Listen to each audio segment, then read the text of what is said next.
Hi, my name is Bill Vales. This show is part of our Littleton Rocks series. Today we are going to start the discussion about fossils and related topics. I'm here with Tony DeAngelis.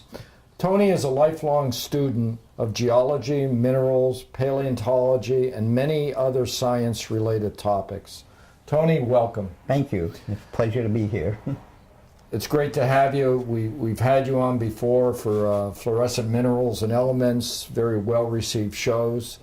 Now we've selected a very broad and deep topic. So you ready for the challenge? Well, I think so. I mean, it's going to cover so many areas. Paleontology goes from, basically the beginning of life all the way to, present day. And the scope is incredibly broad, but we'll try to cover as much as we can. A lot of it, though, you have to remember, at least in the early life, it's mostly invertebrate paleontology and mostly marine. Okay.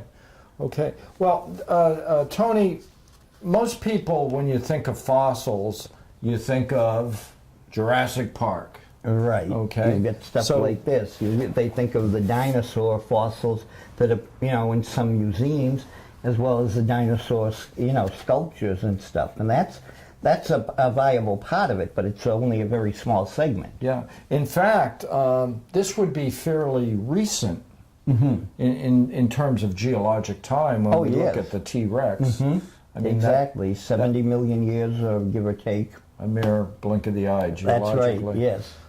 Okay. Now, we want people to know that we are going to talk dinosaurs, but we have to apply some order to some of the things we're talking about, because in terms of geology, we have this concept of deep time, very long expanses of time. Right, exactly. But let's wet some whistles first. What do we have here, Tony? Okay, that is a replica of a Tyrannosaurus rex tooth. It is to scale. It is from an actual tooth. So if that bit you, you would not feel none too good. So we're looking at 4, 5 inches? Yeah. Okay. The bigger teeth are about 5 inches average. Okay. So that would have been inserted in here. Right. And this whole T-Rex scaled up. Yes, exactly. Okay.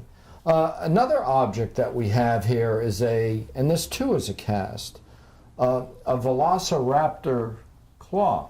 Right. That's a vicious thing. Yes, and that was made famous in Jurassic Park when the two kids were being chased in the kitchen. Yes, exactly. Yeah, right. You heard that? Yes. Yeah. And that's what that is. And we are going to be talking a lot about this throughout the fossil series here, but we need to start somewhat at the beginning. I think so, and also, get into what the geologic time scale is. Okay, so... if you want to remove that and this. Okay, sure.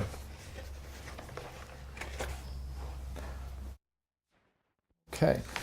So the geologic time scale, we're talking an Earth that's 4.6 billion. Yeah, about 4.6 billion years old. Now, in terms of fossils, we were going to, even though some fossils go back a long time, a very long time, we're going to sort of start the talk around the period known as I guess the Cambrian. Yes. The Cambrian period. Right. So, Tony, with these large expanses of time that we're dealing with, how did geologists, scientists, paleontologists wrap their arms around these large expanses of time and apply some order? Well, them? the first thing was they had to decide, what was going on when. And so it was with the evolution of life. Anything before that was generally Precambrian, wasn't considered too much, like the Stromatolites. They don't even know still. There's debate on whether that was actually life or purely mineralogical. So they, but I mean, once they got to, things started happening and life evolved, then they started to try to decipher what came where. And a lot of these periods and eras and so on were broken down. First of all, stratigraphy was used. I mean, something up high is younger than something below it, generally, unless there was upturning, like that in the earth. But generally, that was the basis of that. And then they started to, name them, and a lot of them were broken down as to the great extinctions. In other words, the Cretaceous, the extinction at the end of the Cretaceous that ended the dinosaurs. Okay. The KT boundary. Okay, so that's one. Then you go back, there was one in the Triassic, there was one in, the Paleozoic was probably the biggest one. Yep. So, that's what they did. They tried to base it on that. Because don't forget, at the time, the Earth wasn't what it is now. You had the supercontinents of Pangaea and Gondwanaland, and they were all over the place. Okay, because the plates, Yeah, again, this all right. goes back to plate tectonics. Yeah. The plates, which are still moving today, were in different positions. Right.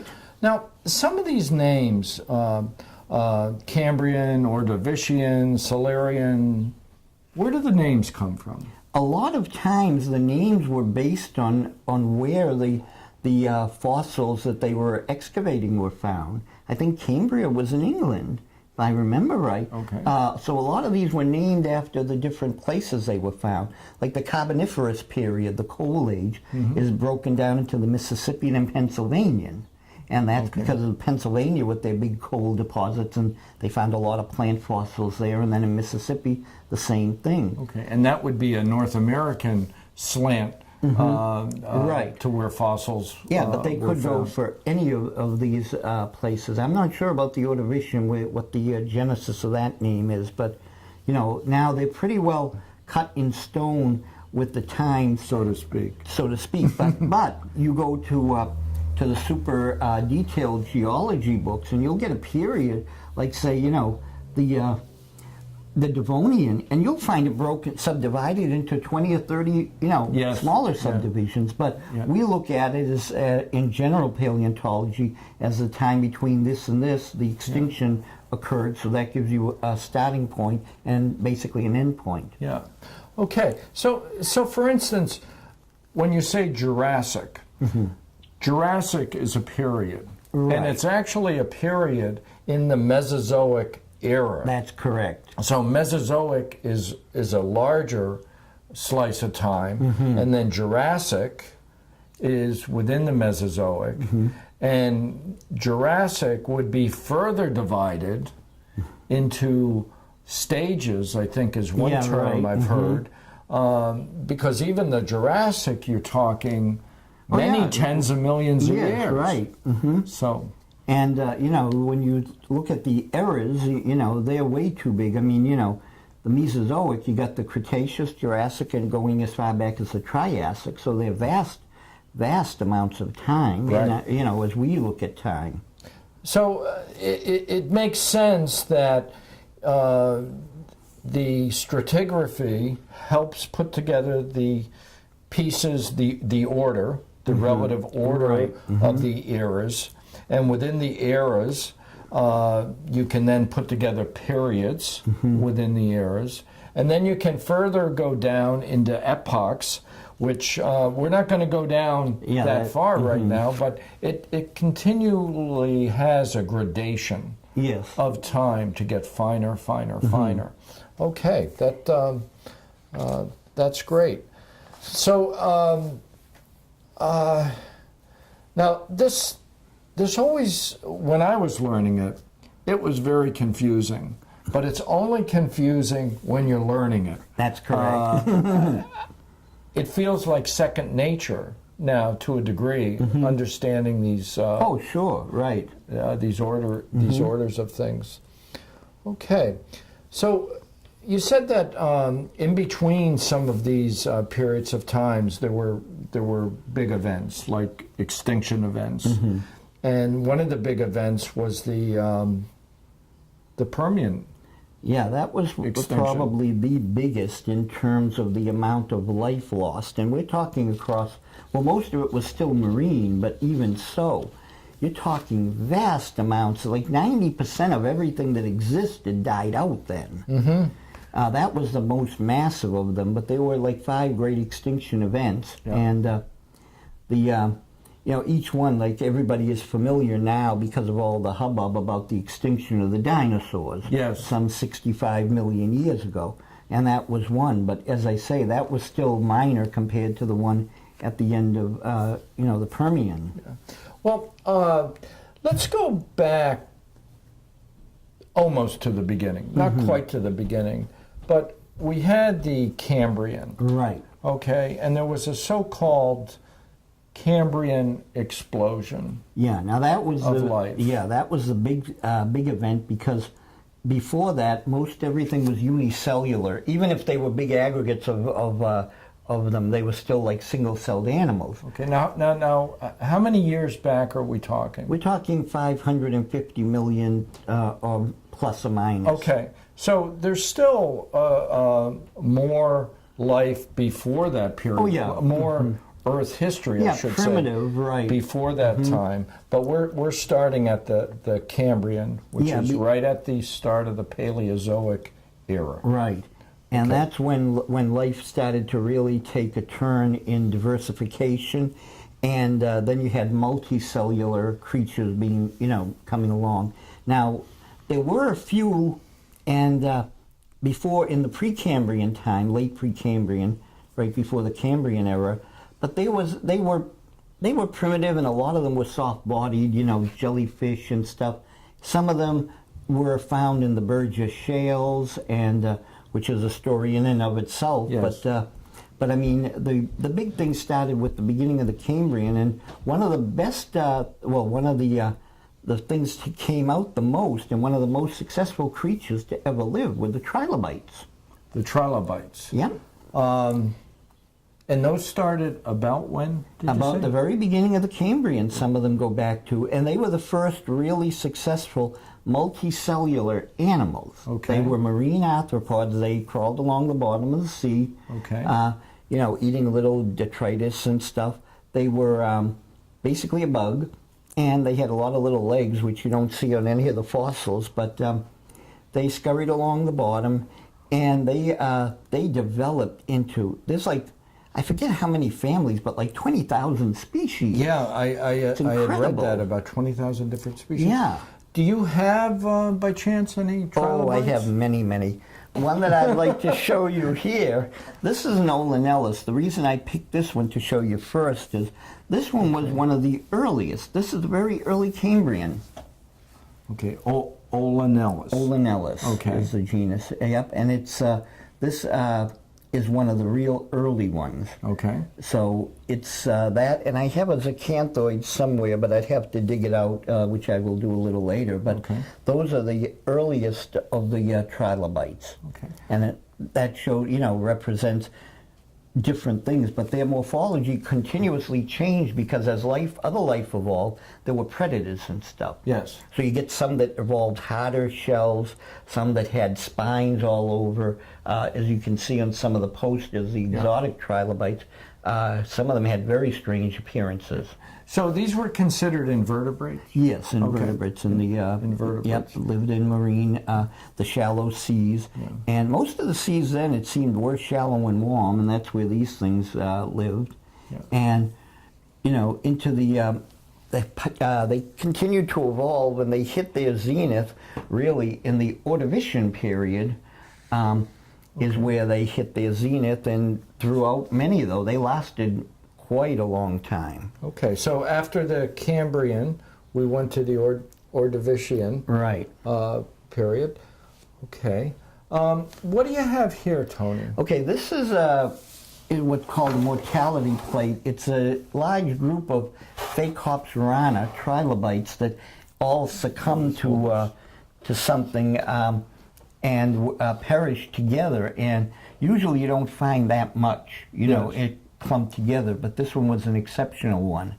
And it's a cast, it's not an original, of course, but it's quite nice. And don't forget, most of your fossils, it doesn't matter if it's cast or if it's real, because when you study fossils, for the most part, it's just the external morphology that you're, you know, you can't dissect a fossil and look at internal organs, so you have to glean what you can. And, you know, if you get a nice cast of one, it's almost the same as having the real thing in front of you. Yes. So you can, you know, look at the morphology and study it. How big did some of the trilobites get? Ooh, the biggest ones were like a foot. In fact, Massachusetts is famous for having a very big one.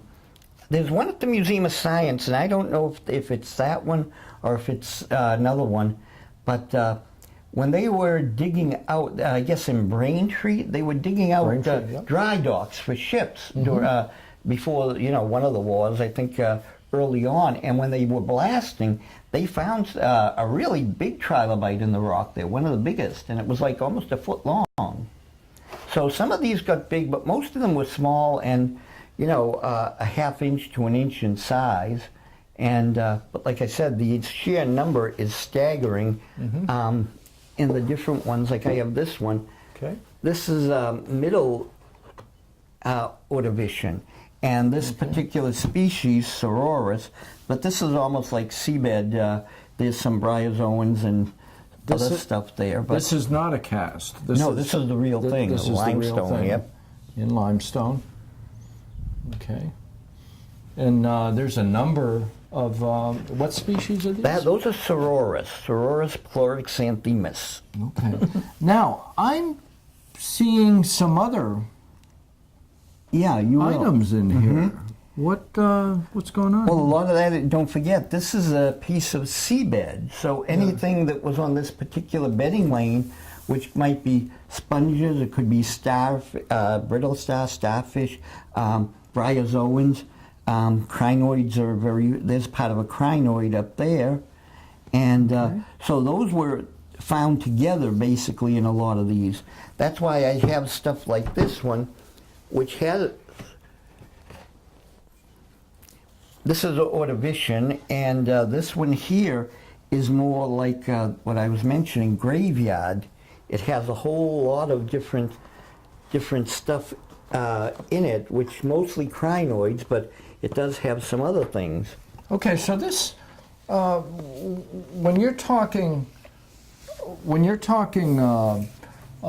graveyard, and we see all these species together, and these are actually instances of a species, right? Really, this tells us something about the fact that they live together.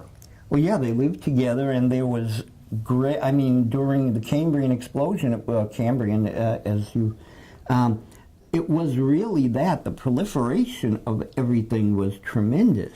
I mean, you had hundreds of different species of crinoids.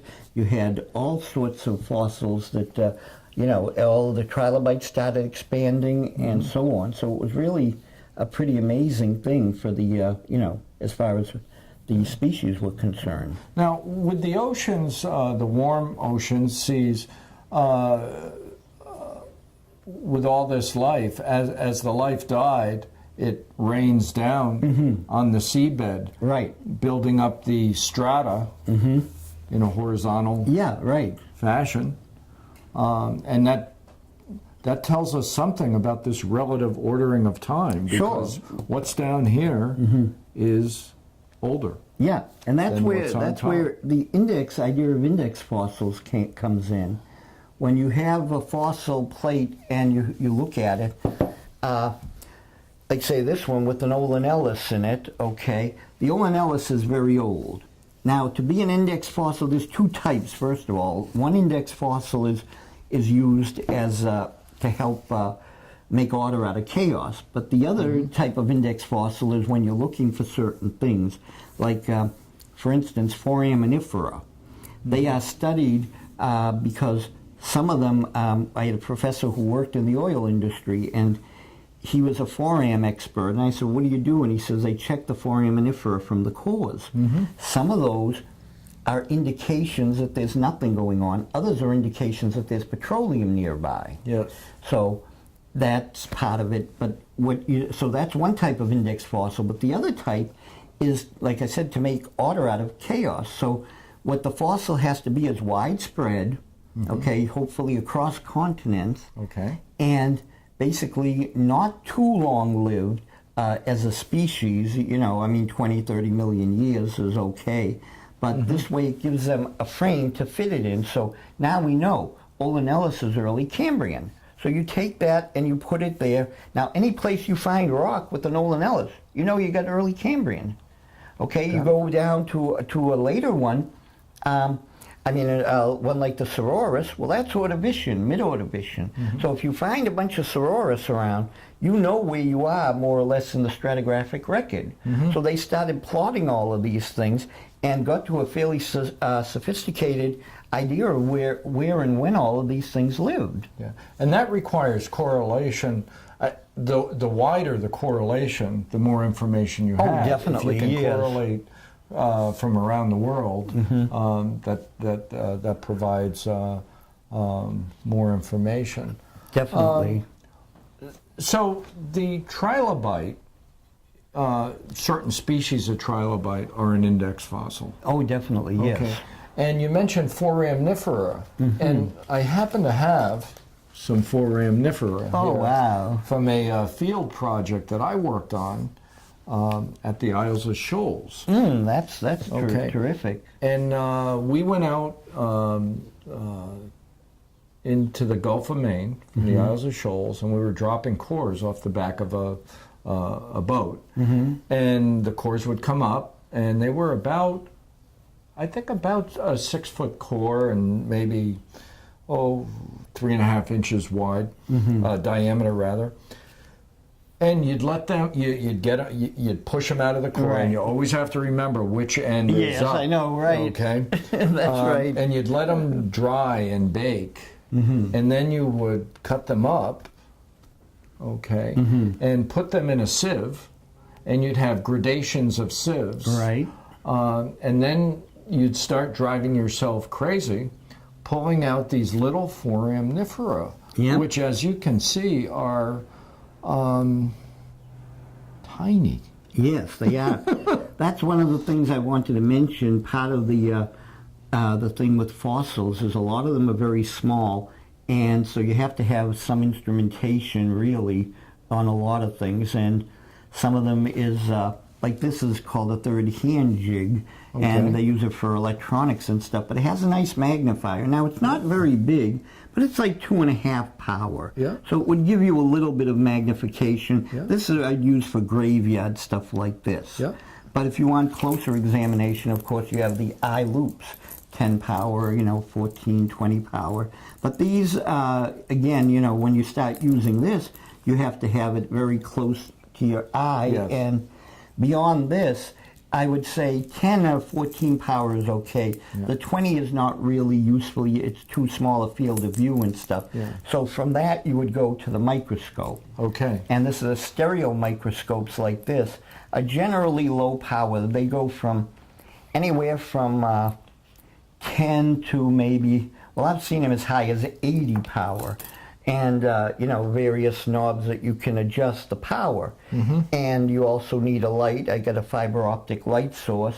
And you can put something under the microscope and study it very well. So those are part of the instrumentation that you have to keep in mind when working with some of this stuff. Well, I'll tell you that when you go out rock hounding or fossil hunting, the eye loops are a very valuable tool. Oh, they are, and it's something that you can carry along with you, whereas a microscope you cannot. Right. But when you want to get into real detailed work, the microscope, especially these stereo microscopes, work remarkably well. So, we're talking a little bit about the Cambrian Explosion. We're up in the Ordovician, and we're informally bouncing back and forth among several tens of millions of years. In the Cambrian explosion, the atmosphere of the Earth was different It was. than it is today. Oh, much different. In fact, there's several different things. At one point, there was actually a lot more oxygen than we had today, produced by the blue-green algae in great abundance, because they were photosynthesis organisms. And the seas also, they've done some, like you were talking about, cores from the South Pole and stuff. But they can't, and North Pole, but they can only go back so far because it wasn't always ice there. But when they go back, they look at trapped gases and also the ice itself and the salinity content and so on. But it was different in the earliest years. Well, you know, when you mentioned oxygen, I know one of the things that we were looking for, we were just grunts doing this at a field school, but this research was going on over many, many years. Oh, I see. Where they were accumulating the Foraminifera, documenting what types they were, where they were within there. But one thing they were looking for in the shells were the type of oxygen. Oh, okay. They were looking for certain oxygen isotopes, and the oxygen isotope would tell researchers something about the warmth of the ocean. Oh, okay. Where a particular foraminifera was found, and that's valuable climate information. It is, because paleoclimatology is something that's still in its infancy. We don't know that much about it, and you can infer certain things, but as far as definitive proof, you need stuff like that research. Yeah, so that was very interesting. Now, with the atmosphere different and life exploding and evolving, what sort of research has gone on to understand what was going on in the Cambrian that facilitated the explosion of life? Well, they don't really know, everything that drove the evolutionary process. And like I said, it's semi-miraculous because of how much, occurred so fast. But once you got into that, not only did you have the trilobites, but I mean, a lot of other things came along too.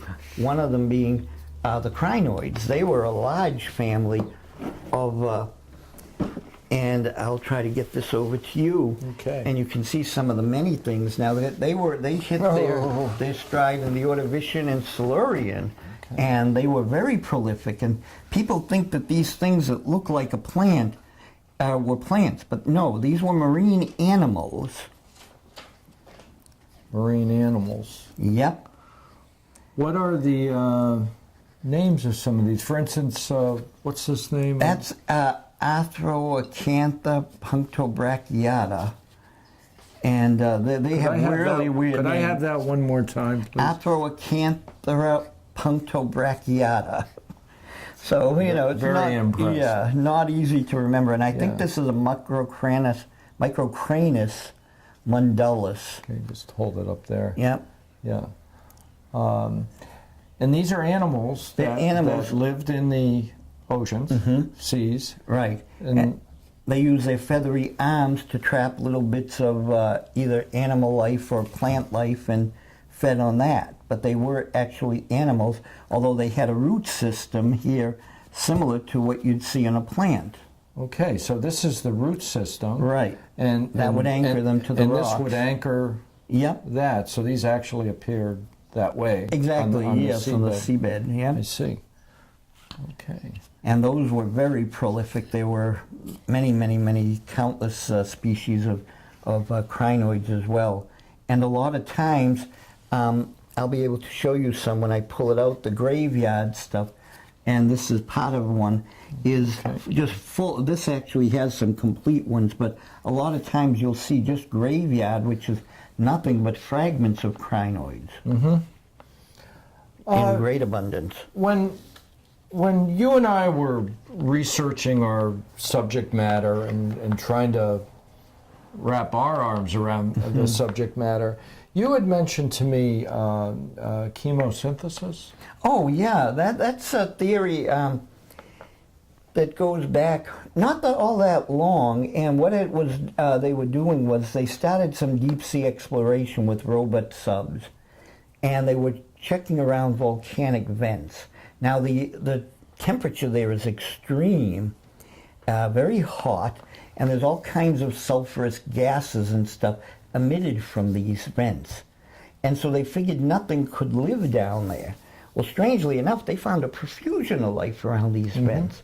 So that started the study of that. And these things, everything here on Earth lives off of plants. Plants die, the animals eat the plants, the cows, we eat the cows, however it goes. It's all based on the photosynthesis of plants. These things are down way below where light reaches, number one, and number two, even more fascinating is the fact that nothing is floating down there from up above.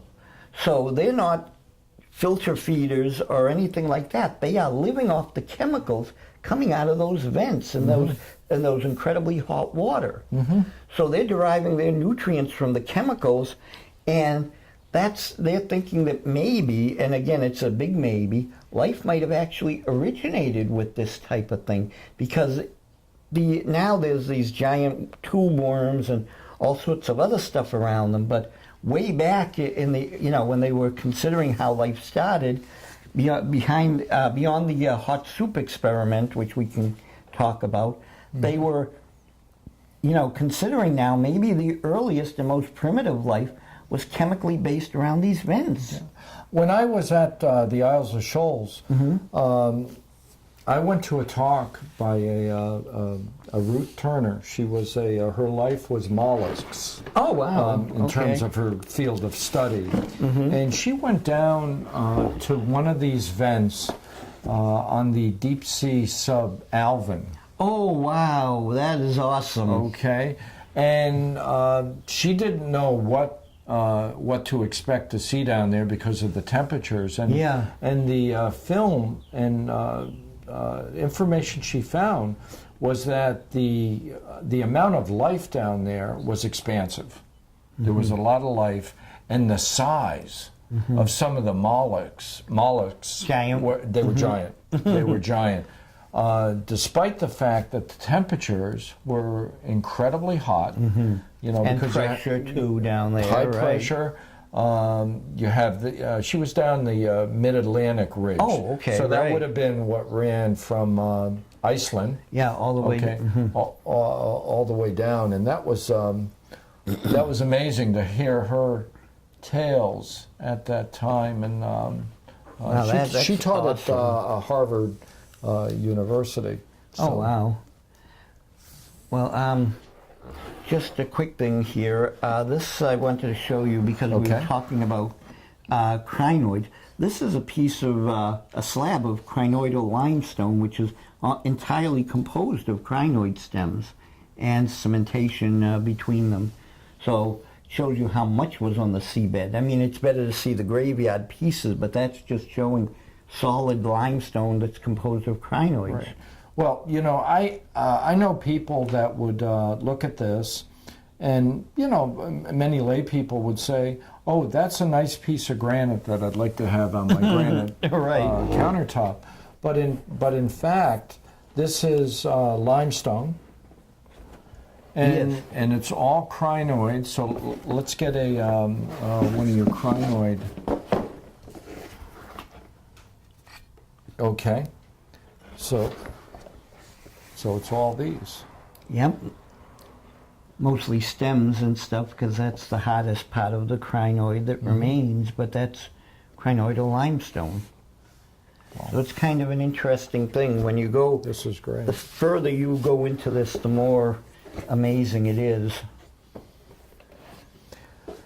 So going back to chemosynthesis, I did some reading on that, and they came up under the name the Miller-Urey. Well, that was a hot soup experiment. Okay, talk about that. Okay. Hot soup. Yeah.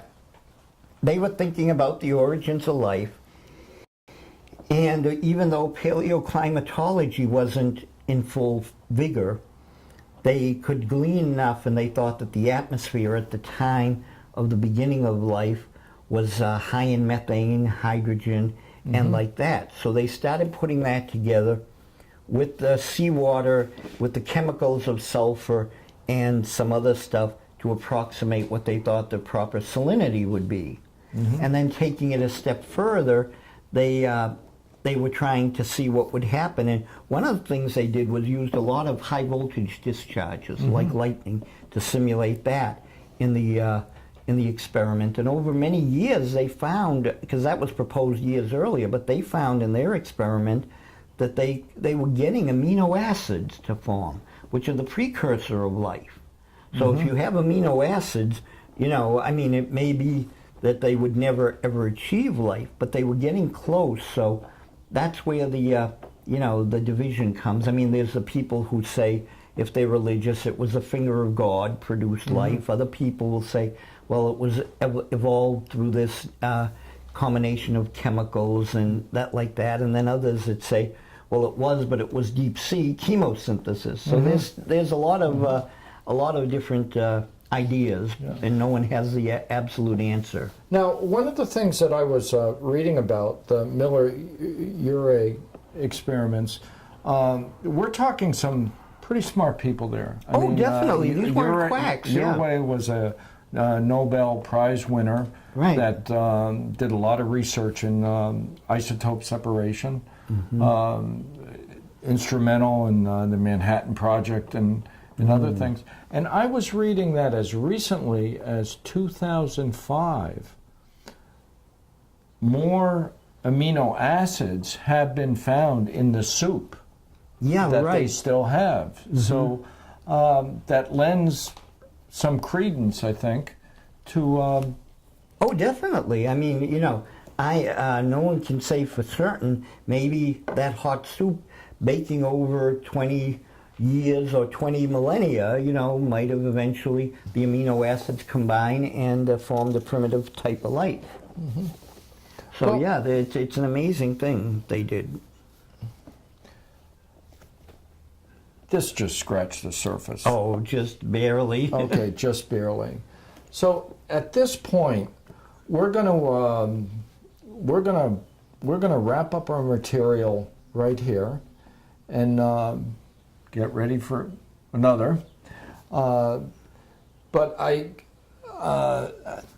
somewhat overwhelmed. Well, me too. I mean, there's just so much that you can get into. all this material. But what we're going to do is, I hope that you, the audience, have found this very informative. This was to just sort of set the stage for you on this first fossils show.